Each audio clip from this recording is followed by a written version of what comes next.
Hi, Talita. It is the day before Election Day, and although I'm not going to read this entire book out loud, I'm just going to summarize it.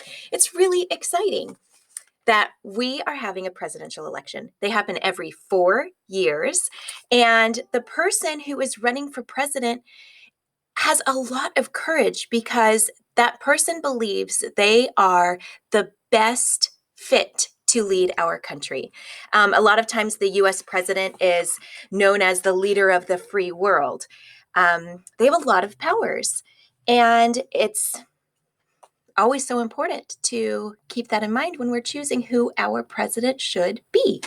So, here's a little bit of a history of the presidents of the United States of America. To run for president, let's see. The person must be born a citizen of the United States.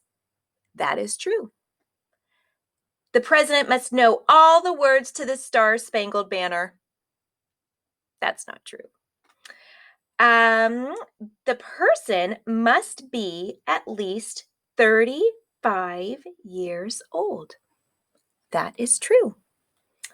The person needs to speak at least 2 foreign languages. That's not true.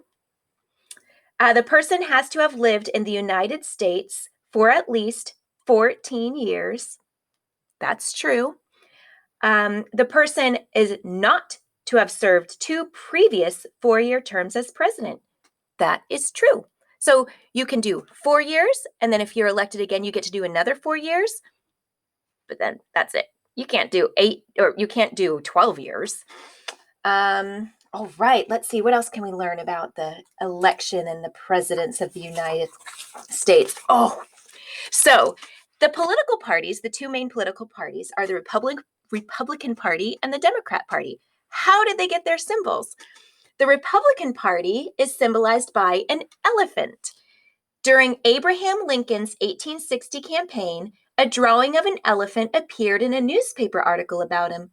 Lincoln was a Republican, and the elephant was meant to convey strength. And that's why they have the elephant. The Democratic Party is symbolized by a donkey. This goes back to Andrew Jackson's 1828 campaign. Jackson's opponents called him a donkey because of his stubborn ways. But Jackson didn't care. In fact, he put the donkey on his campaign poster. And that's why the Democrats are symbolized with a donkey. That's kind of interesting. Do you guys know why Election Day is held in November, in the early weeks of November, the first Tuesday? I have to practice my wording. One of the main reasons Election Day is held in the beginning of November is that for much of U.S. history, most citizens were farmers. The election needed to be after the busy harvest season, but before the harsh winter. See, I just love learning. I love learning alongside you guys.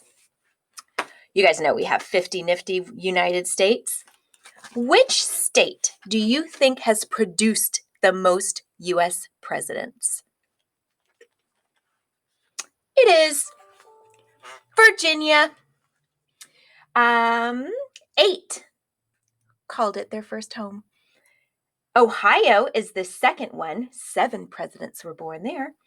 Only 1 president was born in Hawaii. Do you guys know who that is? President Barack Obama. Let's see here. Slogans, president slogans of the past. I'm sure as you guys are driving around town, you're seeing lots of signs with different catchphrases. You might see them on cars, on lawns. And I like to say this, presidential slogans of the past. Warren G. Harding in 1920, his slogan was, "Return to normalcy."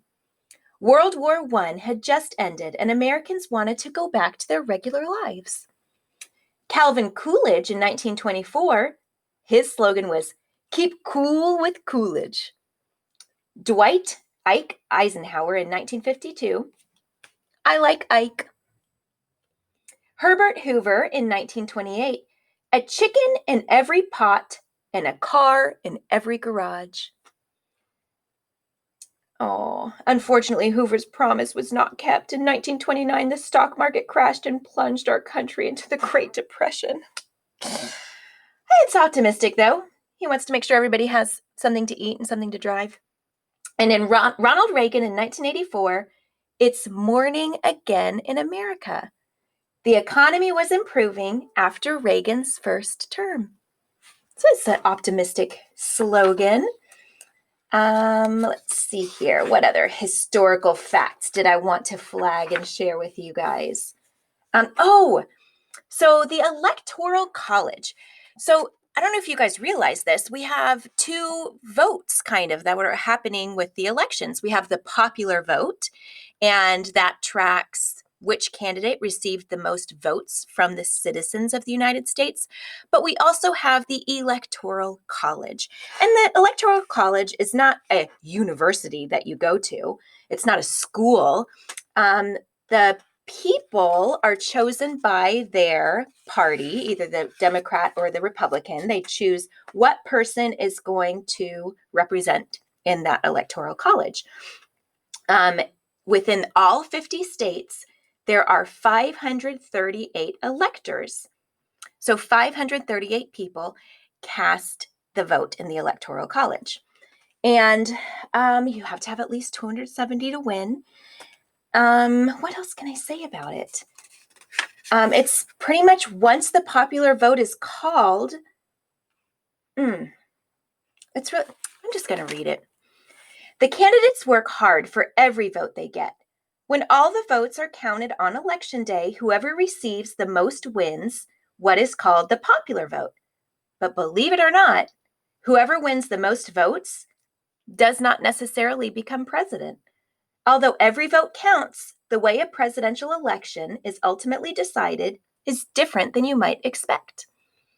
More than 2 centuries ago, so more than 200 years ago, when only about 4 million people lived in the United States, our country's founders created something called the Electoral College. They don't get elected, they are chosen by their political parties in their home states. Each state gets a certain number of electors depending on how many members of Congress are from each state. California, the state with the most people living in it, has 55 electoral votes. Wyoming, the state with the lowest population, has 3. Counting all 50 states, there are 538 electors, so a candidate must win a majority, 270 electoral votes, to land the presidency. So how do those electors decide who to vote for? It depends on who wins the popular vote in their states.